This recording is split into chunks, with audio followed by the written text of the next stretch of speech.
Continuamos. Hay un pasaje muy difícil de interpretar y de entender para muchos, el cual se encuentra en 1 Pedro, capítulo 3, versículos 19 y 20. Allí leemos lo siguiente, en el cual, o sea Jesús, también fue y predicó a los espíritus encarcelados, los que en otro tiempo desobedecieron, cuando una vez esperaba la paciencia de Dios en los días de Noé, mientras se preparaba el arca, en la cual pocas personas, es decir, 8 fueron salvadas por agua. Reina Valera 1960. Este pasaje hace alusión a los ángeles caídos que, tomando forma humana, tuvieron relaciones con las hijas de los hombres, y de esta unión salieron los gigantes de los cuales nos habla el libro de Génesis. Ver Génesis 6 versículos 1 al 5. Como sabemos, cuando Satanás fue arrojado fuera de la presencia de Dios a causa de su rebelión, 1/3 de las huestes celestiales cayeron con él. Una parte de esos ángeles tenía como misión intentar detener la simiente de la mujer, de la cual Dios nos había hablado en Génesis 3:15, por medio de la perversión. Estos ángeles caídos que tomaron forma humana tuvieron relaciones sexuales con mujeres de la tierra, y esto dio origen al nacimiento de una nueva raza, los gigantes,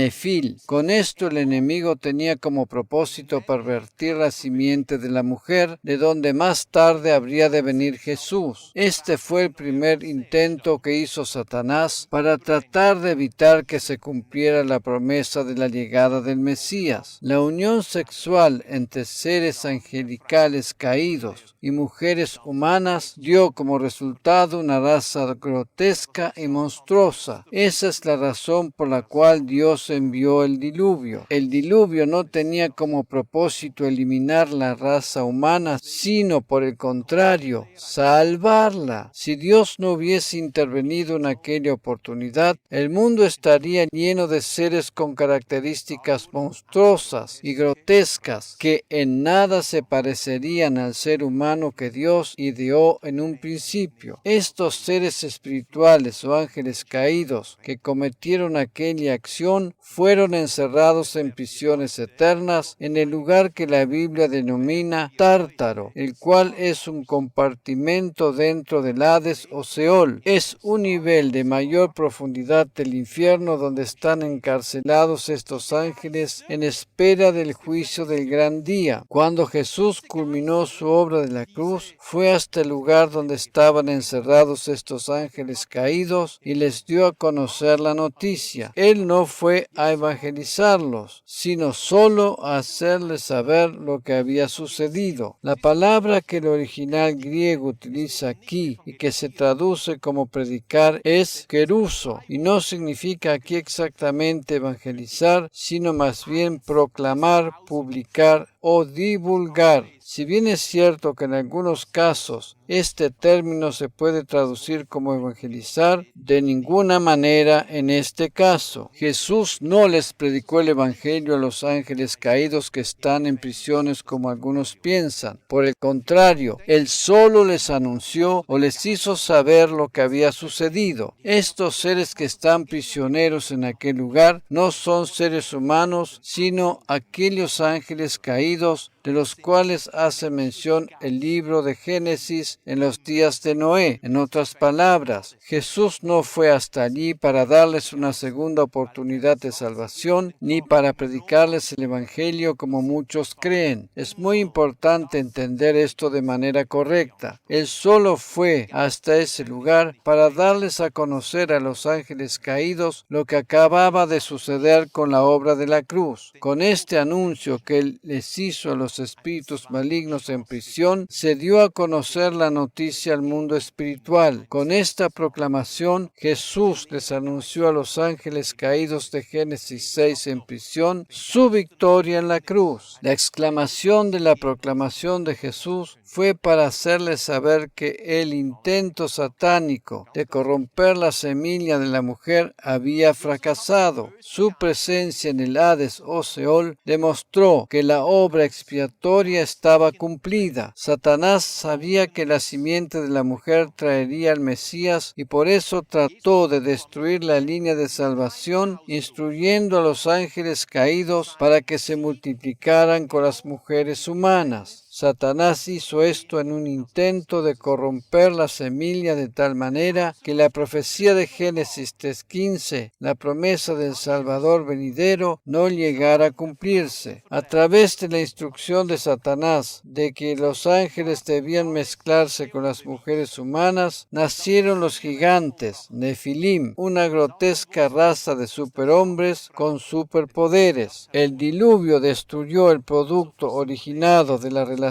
sexual entre los ángeles caídos y las mujeres humanas. Por esa razón, estos ángeles fueron luego capturados y colocados en el Tártaro, división del Hades o Seol. Para estos ángeles caídos o demonios, esta proclamación y exclamación de nuestro Señor Jesucristo fue una proclamación de juicio. Esta proclamación sellaba finalmente el destino de Satanás y sus ángeles caídos. El mensaje era que, desde allí en adelante, solo había juicio para ellos. La suerte ya estaba echada. Dicho de otra manera, con esta proclamación Jesús les hizo saber que Él había triunfado en la cruz y que el intento que ellos habían hecho para arruinar la simiente de la mujer había fracasado rotundamente y lo único que tenían por delante era un juicio. Había sido necesario que Jesús les hiciera saber esto a los poderes espirituales, tal como lo habíamos visto en el pasaje de Efesios y en el de 1 Pedro que habíamos considerado anteriormente. Todos estos poderes espirituales tenían que enterarse de lo que había sucedido en la cruz. Vamos a ver ahora lo que dice en el versículo anterior del pasaje de 1 Pedro y todo dentro del mismo contexto. Allí vemos que la obra redentora de Jesús demandó mucho más que una muerte física solamente. En 1 Pedro 3:18 leemos en la versión Reina Valera 1960, porque también Cristo padeció una sola vez por los pecados, el justo por los injustos, para llevarnos a Dios, siendo a la verdad muerto en la carne, pero vivificado en espíritu. Y luego, después de esto, Él fue a darle a conocer a los poderes espirituales lo que sucedió en la cruz. Por eso, en los 2 versículos siguientes, lo que sucedió allí, en el cual también fue y predicó a los espíritus encarcelados, los que en otro tiempo desobedecieron, cuando una vez esperaba la paciencia de Dios en los días de Noé, mientras se preparaba el arca, en la cual pocas personas, es decir, 8, fueron salvadas por agua. Esto que acabamos de leer sucedió después que Jesús fue muerto en la carne, pero vivificado en el Espíritu. Jesús fue vivificado en el Espíritu estando sobre la cruz, lo cual significa que allí murió espiritualmente. Jesús no solo tuvo que morir físicamente, sino también espiritualmente, y por tanto tuvo que haber experimentado una separación de su Padre. Esto tiene sentido cuando sabemos que exclamó: Dios mío, ¿por qué me has desamparado? Él tenía que cancelar la brecha de separación que existía entre Dios y el ser humano. Jesús tuvo que venir al mundo para eliminar la separación que existía entre Dios y el ser humano como consecuencia de la ley. Su sacrificio en la cruz lo hizo posible. Por eso decimos que la muerte de Jesús en la cruz fue mucho más allá de la muerte física nada más. El versículo de 1 Pedro 3:18 nos muestra esa evidencia, porque también Cristo padeció una sola vez por los pecados, el justo por los injustos, para llevarnos a Dios, siendo a la verdad muerto en la carne, pero vivificado en espíritu. Jesús murió en la carne, o sea, en su parte humana. La expresión muerto en la carne significa que murió físicamente y con esto se enfatiza su humanidad. Por otra parte, la expresión vivificado en espíritu tiene un significado diferente, además de estar precedida por la conjunción adversativa pero. En el original griego no hay ningún artículo antes de la palabra espíritu. Así aparece también correctamente en nuestras traducciones al español. Esto indica que el término espíritu no se refiere al Espíritu Santo, sino al espíritu humano de Jesús. Jesús fue esencialmente espíritu. Jesús fue esencialmente espíritu, poseyó un alma y habitó dentro de un cuerpo. De esa manera es como Él se hizo carne, como lo indica la palabra. Nosotros los seres humanos somos espíritu, esa es nuestra verdadera esencia, poseemos un alma y habitamos dentro de un cuerpo. Cuando un ser humano le acepta como Salvador personal, adquiere la naturaleza divina, es decir, su espíritu que estaba muerto es renacido. Dios se hizo hombre para que el ser humano pueda adquirir la naturaleza divina. Esto puede ser posible solamente debido a que el ser humano es tripartito. Jesús fue vivificado en espíritu, es decir, en su espíritu, en la esencia misma de su persona. Como dije anteriormente, el término espíritu aquí no se refiere al Espíritu Santo, sino al espíritu humano de Jesús. La expresión vivificado en espíritu en este versículo significa que Jesús murió espiritualmente en la cruz, pero luego fue vivificado. Es más, fue vivificado en el espíritu estando sobre la cruz, incluso antes de morir físicamente. Algunos piensan que la muerte espiritual de Jesús se produjo después de la muerte física, pero esto no es correcto. Jesús experimentó la muerte espiritual en la cruz por un muy breve espacio de tiempo, máximo por un lapso de 3 horas aproximadamente. Jesús estuvo sobre la cruz 6 horas en total. En las primeras 3 horas, Él ejerció el ministerio del sumo sacerdote por nosotros. Y en las últimas 3 horas se entregó como holocausto por el pecado en nuestro lugar. Fue precisamente durante el lapso de tiempo equivalente a estas 3 últimas horas, desde la sexta hasta la novena hora, cuando hubo tinieblas sobre la tierra.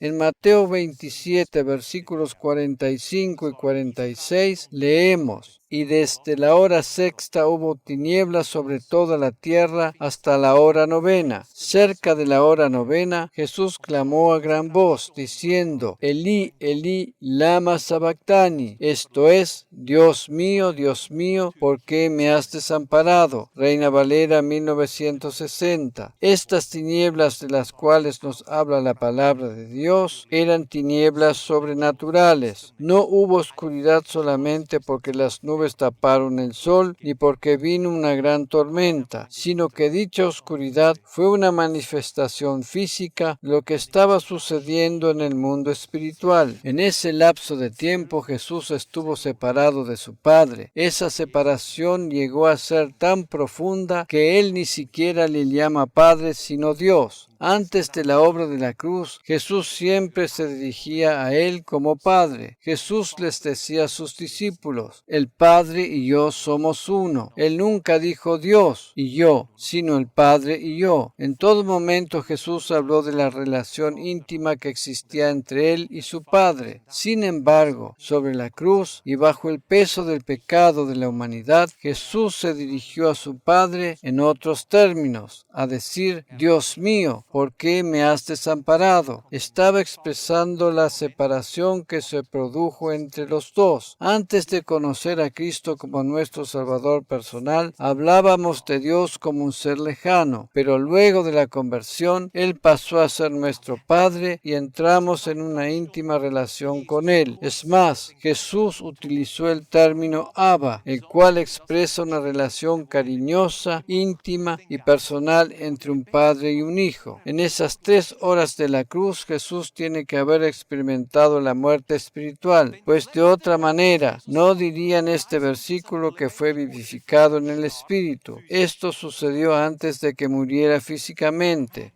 Amén.